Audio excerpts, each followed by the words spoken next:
Grace and peace to you. Welcome to Morning Watch. I'm Rob, one of the pastors here at White Plains. Glad to have you with us today on a Thursday. Welcome back, folks. Good morning, Robin. Good morning, Kenna. Good morning to you whenever you're watching. This is where we gather for a song and a thought for the day. So, glad you're with us. Thank you. Had a good little trip up to the mountains to see my mom. She's doing well, but glad to be back.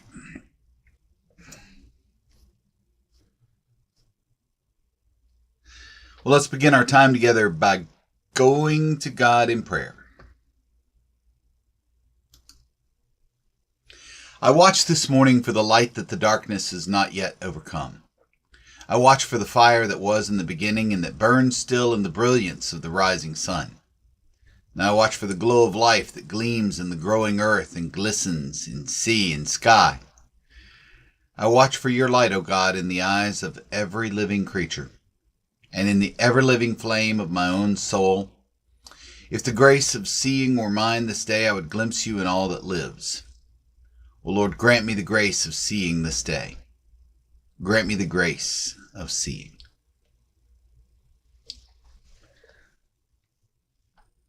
I'm in and I'm in. Morning, Vernon.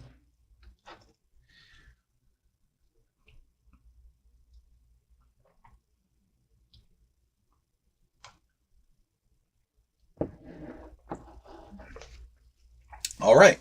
Well, a couple weeks ago, I did some Pete Townsend songs and some Who songs. Good morning, Faye. And here's one I did not get to. One I've done on Morning Watch before.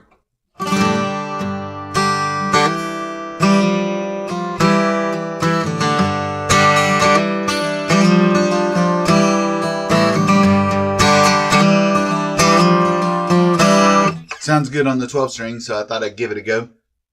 This is Drowned by The Who.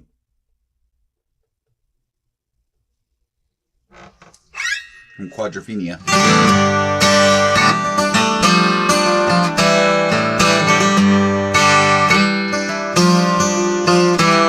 There are men high up there fishing, haven't seen quite enough of the world, and I ain't seen the sign of my hero. I'm still diving down for pearls. Let me flow into the ocean. Let me flow back to the sea. Let me be stormy. Let me be calm. Let the tide in and set me free.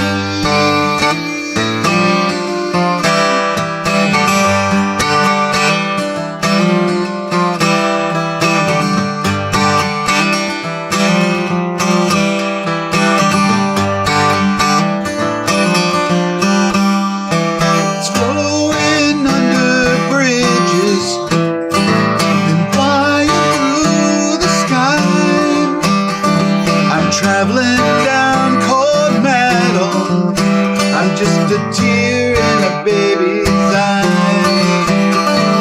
Let me flow into the ocean. Let me flow back to the sea. Let me be stormy or let me be calm. Let the tide in and set me free.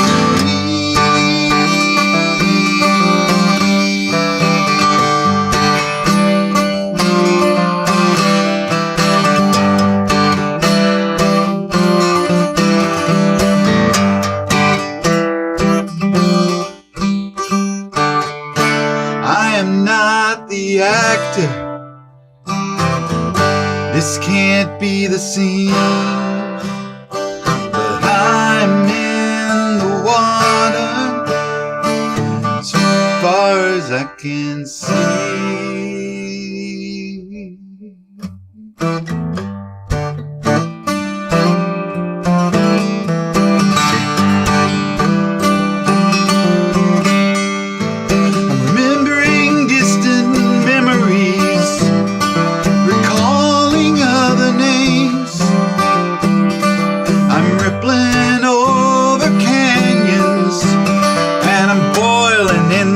train.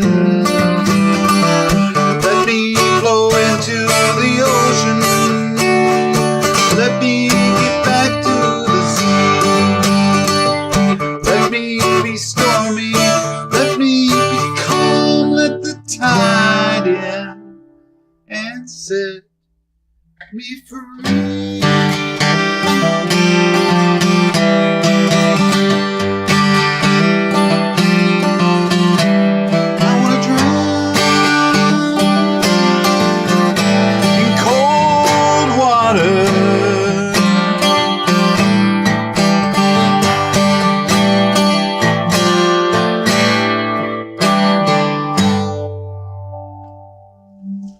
Pretty cool little.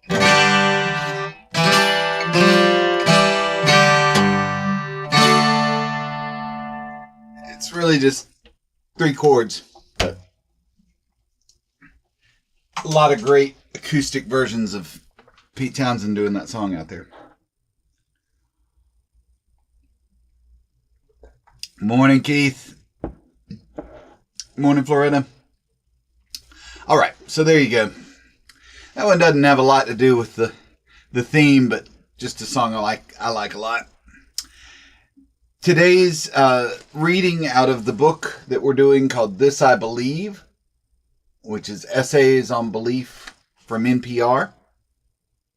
They had the original series in the 50s on the radio, and then they revived it in the early 2000s. This book was collected in 2006. So these themselves are 20 years old, but I've found them very interesting and inspirational. I hope you have as well. And today's is by a gentleman named Ted Gupp. Ted Gupp. And it is In Praise of the Wobblies. In Praise of the Wobblies. He writes, "For years, I really didn't know what I believed. I always seemed to stand in the no man's land between opposing arguments, yearning to be won over by one side or the other, but finding instead degrees of merit in both. I remember some 35 years ago sitting at a table with the editor of the Washington Post and half a dozen Harvard kids. We were all finalists for a post internship, and the editor was there to winnow our numbers down. And he asked each of us what we thought about the hot issues of the day. Vietnam, Nixon, the demonstrations. Well, the Harvard kids were dazzling. They knew exactly where they stood. But me, I stumbled on every issue. I sounded so muddled. I was sure that I had forever lost my shot at the Post. Why, I wondered, could I not see it as clearly as those around me? But when the lunch was over and everyone rose to leave, the editor put his hand on my arm and asked me to stay. We talked again about the war and how it was dividing the country. A month later, he wrote me a rejection letter. He said I was too young for the job, but that he liked my attitude. He told me that he hunched I had a hell of a future and to keep bugging him.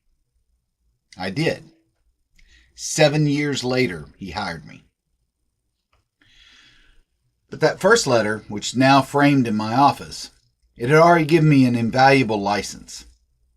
It had let me know that it was okay to be perplexed, to be torn by issues, to look at the world and not feel inadequate, because it would not sort itself out cleanly in the company of the confident.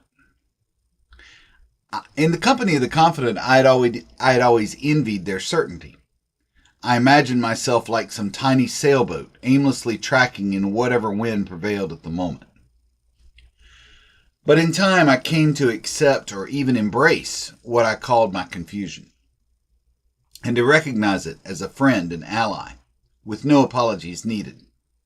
I preferred to listen rather than to speak, to inquire and not crusade. As a non-combatant, I was welcomed at the tables of even bitterly divided foes. I came to recognize that I had my own compass and my own convictions. And if at times they took me in circles, at least they expanded outward. I had no wish for converts. Where would I lead them? An editor and mentor at the Post once told me I was wobbly, and I asked who else was in that category, and I drew comfort from its quirky ranks. They were good people all, open-minded, inquisitive, and yes, a little confused. We shared a common creed. Our articles of faith all ended with a question mark. I wouldn't want a whole newsroom, hospital, platoon, or, God forbid, a nation of us. But in periods of crisis, when passions are high and uncertainty runs rabid, it's good to have a few of us on hand. In such times, I believe it falls to us wobblies to try and hold the shrinking common ground. Well, Ted Gupp has written for Time, National Geographic, the New York Times, and other publications. He wrote The Book of Honor, Covert Lives and Classified Deaths at the CIA. And he teaches journalism at Case Western Reserve University. Interesting guy, right? Wonder what he thinks of the news today and how it's gotten even more polarized, right? Even more certain. One of the things that V took in school involved a survey of media, and she got a chart that was relative bias of, news media and the slant, that they put on it. And of course, there's some real extremes out there on the edges of both the left and right perspectives, and the usual players that you might expect. With Fox News, slanted to the more conservative side of things, and MSNBC at that time, MS Now, slanted toward the left side of things. I always, going to visit my mom, it reminds me that, when I would visit my dad, he would always have Fox News on. When I visit with my mom, she has MS Now on. And I think, wow, how did those two work together for as long as they did? But yeah, ideally, I would think the press should be impartial. It makes sense to come at the news and to come at things without a predetermined point of view. But when media and entertainment is driven by ratings, and you're catering to an audience, as many of these news stations are, and your audience expects a certain tenor to the news, certainly there are many more impartial or at least less obviously biased things in the middle, right? It's funny, the one news source that was square in the middle of V's chart was the Weather Channel. There you go. Something without bias. Well, I hope you have a great day, folks. I hope these little essays are helpful for you in determining and focusing on how you think, what you believe, how you view the world. And where is God in that? Feel wobbly today? Yeah. Absolutely, Florida.